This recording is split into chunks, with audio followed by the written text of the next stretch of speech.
오늘도 하나님의 은혜와 평강이 성도님들의 모든 삶과 가정에 충만하게 임하시기를 간절히 소망합니다. 오늘은 10계명 중에 내 부모를 공경하라는 제5계명을 나누려고 합니다. 이 말씀을 준비하는데 사실은 좀 부담스러웠습니다. 지난 5월 달은요, 가정의 달이었습니다. 그리고 어버이 주일이 있었고, 기억하실까요? 담임 목사님께서 오늘 제목과 똑같은 제목으로 이미 너무나도 좋은 말씀을 전해 주셨습니다. 소제목으로 제가 다시 기억하여 돌아보니 부모 공경은 하나님의 명령이다라고 하는 것, 또 부모 공경을 하면 하나님의 약속된 복이 예비되어 있다는 것, 또 부모 공경은 순종으로 나타날 수 있다라는 아주 은혜로운 말씀을 전해 주신 것입니다. 그 어버이 주일이 이제 한 달 정도밖에 지나지 않은 이 시점에서 이제 똑같은 주제로 말씀을 전하려 하다 보니까 고민도 많이 되고, 내가 어떻게 성도님들께 필요한 말씀을 또 전할 수 있을까, 그렇게 어려움이 있었습니다.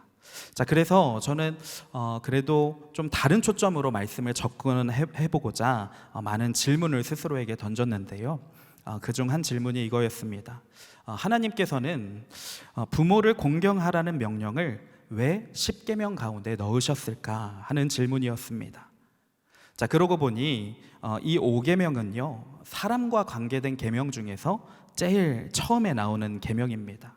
아시겠지만 1계명부터 4계명까지는 하나님과의 관계에 대한 계명들이고, 5계명부터 이제 사람과 관계된 계명들, 도덕적인 계명들이 나오게 됩니다.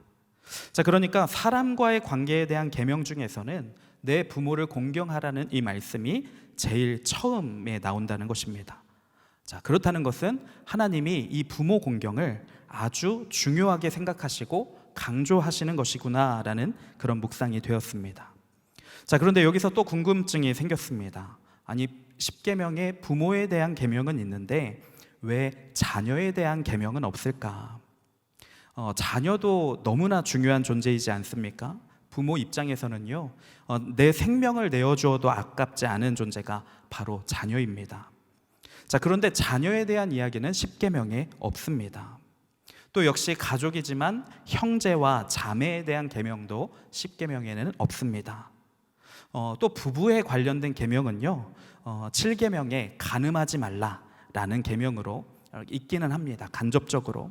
그런데 이제 뭐 관계를 보호하는 차원의 계명이지 서로에게 직접적이고 또 능동적인 계명은 아닙니다. 물론 이 10계명에만 안 들어갔을 뿐이지 우리 가족 구성원 모두를 사랑하고 또 섬기는 것은요, 분명한 하나님의 뜻이고 명령입니다.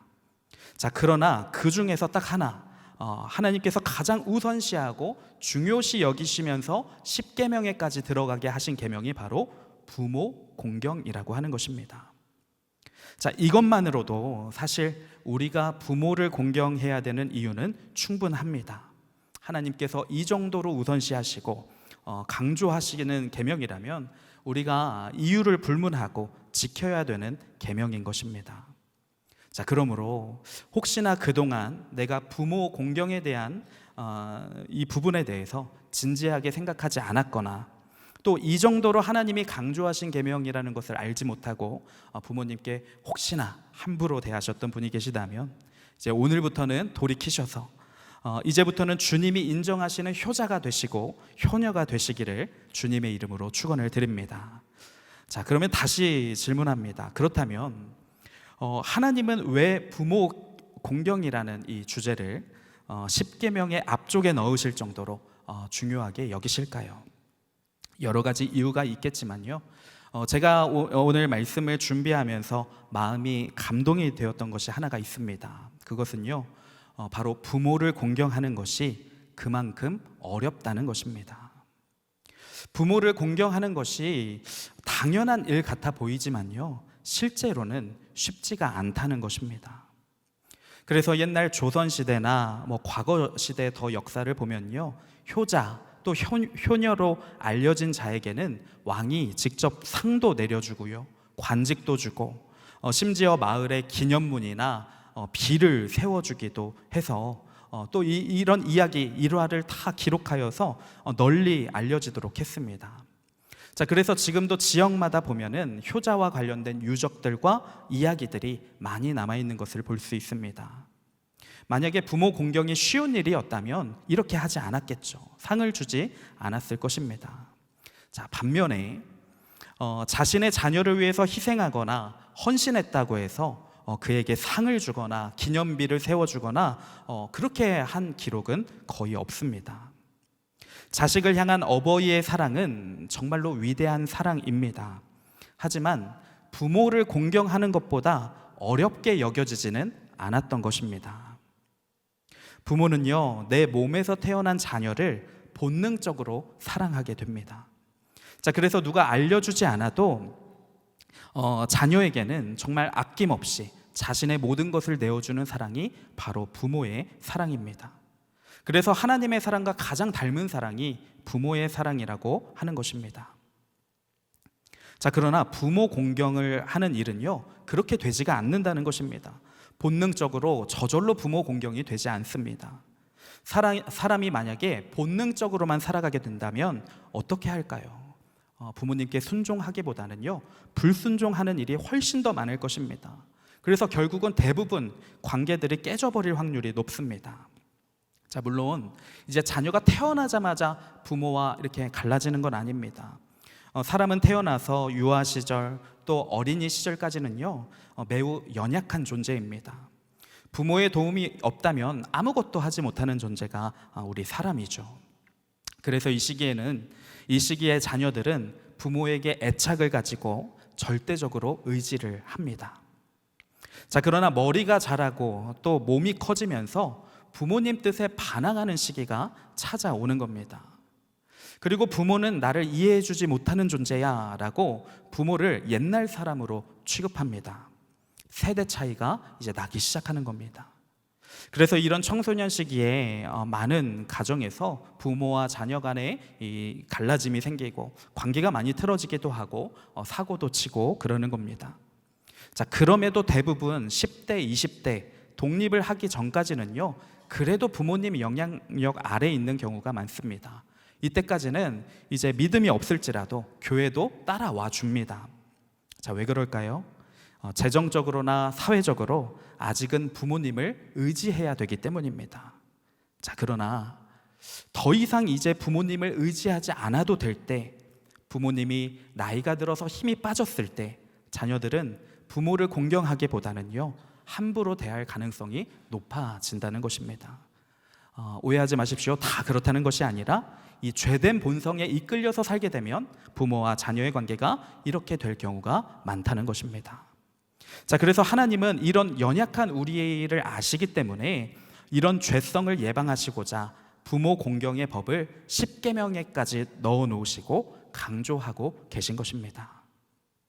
또한 부모를 공경하지 않고 불효하는 자들이 받게 될 징계에 대해서도 여러 번 말씀을 주시는데요, 우리 레위기 20장 9절 말씀을 함께 읽어보도록 하겠습니다.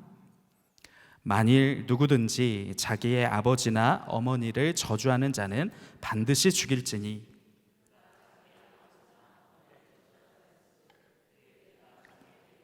돌아가리라. 아멘. 말씀이 아주 무섭습니다. 부모님을 저주하는 자는 어떻게 하라고요? 반드시 죽이라고 말씀하고 있습니다. 우리 잠언 30장 17절 말씀 제가 읽어보겠습니다. 아비를 조롱하며 어미 순종하기를 싫어하는 자의 눈은 골짜기에 까마귀에게 쪼이고 독수리 새끼에게 먹히리라. 자, 비유이긴 하지만요, 끔찍합니다. 불효자는 까마귀와 독수리에게 눈이 쪼아 먹히는 그런 무서운 형벌을 받게 될 것이라고 하나님이 말씀하십니다. 또 신명기 21장 18절에서 21절 말씀은요, 우리 네 구절인데 저와 여러분 한 절씩 교독해서 읽어보도록 하겠습니다. 제가 먼저 18절 말씀 읽겠습니다. 사람에게 완악하고 패역한 아들이 있어 그의 아버지의 말이나 그 어머니의 말을 순종하지 아니하고 부모가 징계하여도 순종하지 아니하거든.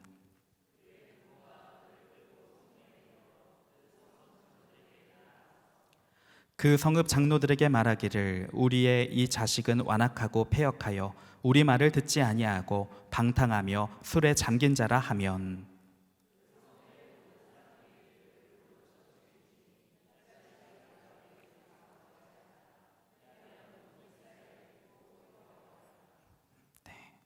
부모도 통제가 안 될 정도로 이런 불효자는 어떻게 하라고 합니까? 성읍에 있는 지도자였던 장로들에게 가서 말하라고 합니다. 그러면 장로들이 마을 사람들을 모아다가 돌로 쳐서 그 자녀를 죽여줄 것이다 라고 하는 법이 있는 겁니다. 자, 여러분, 이 법은요 사회법이 아니라 하나님의 율법입니다. 불효자는 온 마을 사람들이 돌을 들어 쳐서 죽여도 된다는 그런 엄중한 하나님의 심판의 법이 존재했다는 것입니다. 그 정도로 부모를 함부로 대하는 것은요 큰 죄라는 하나님의 메시지가 담겨 있습니다. 자, 그런데 이 법이 실제로 시행된 적이 있을까요? 없을까요? 네, 탈무드에 의하면요 현실적으로 유대 사회에서 이 법이 시행된 적은 없었다고 합니다. 아니, 아무리 불효자식이라도 그 어느 부모가 자기 자식을 죽이라고 다른 이에게 내어주겠습니까? 하지만 이러한 법을 하나님께서 제정하실 만큼 부모님을 공경하는 일은 사실 어렵고 불효자가 되는 것이 훨씬 더 쉽다는 것을 경고해주고 있는 것입니다.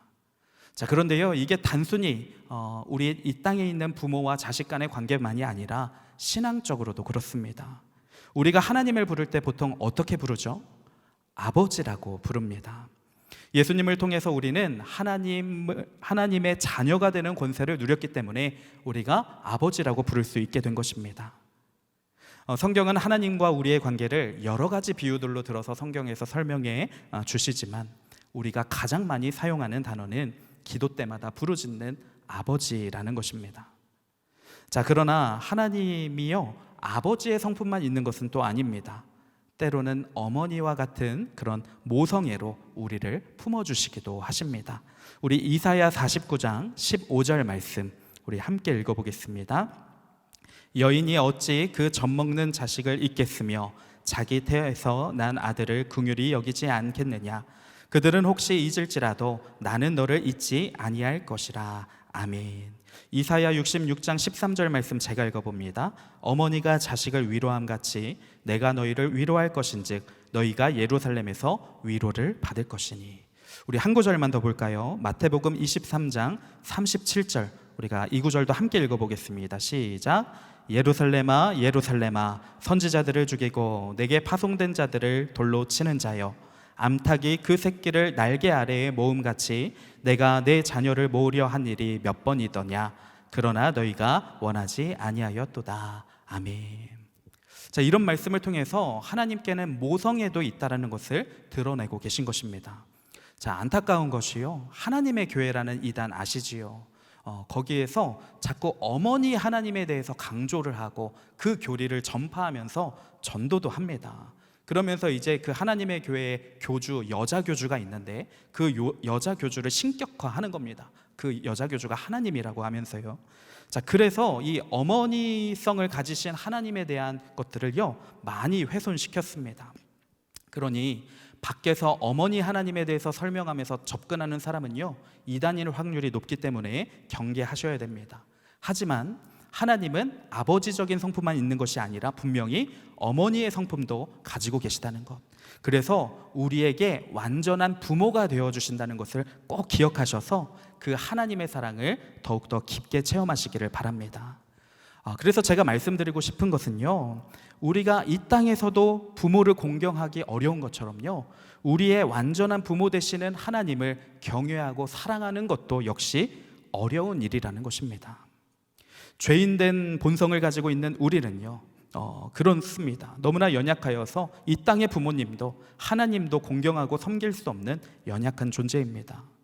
자, 그럼에도 이 십계명은 우리에게 주신 절대적인 계명이기 때문에 지켜야 되는데, 그러면 우리가 어떻게 지킬 수 있을까요? 우리 에베소서 6장 1절 말씀 함께 읽어보겠습니다. 시작. 자녀들아 주 안에서 너희 부모에게 순종하라. 이것이 옳으니라. 아멘. 부모를 공경하는 가장 좋은 방법은 순종인데요. 자, 그냥 무작정 순종하라고 말씀하시는 것이 아니라 어디 안에서 순종하라고 합니까?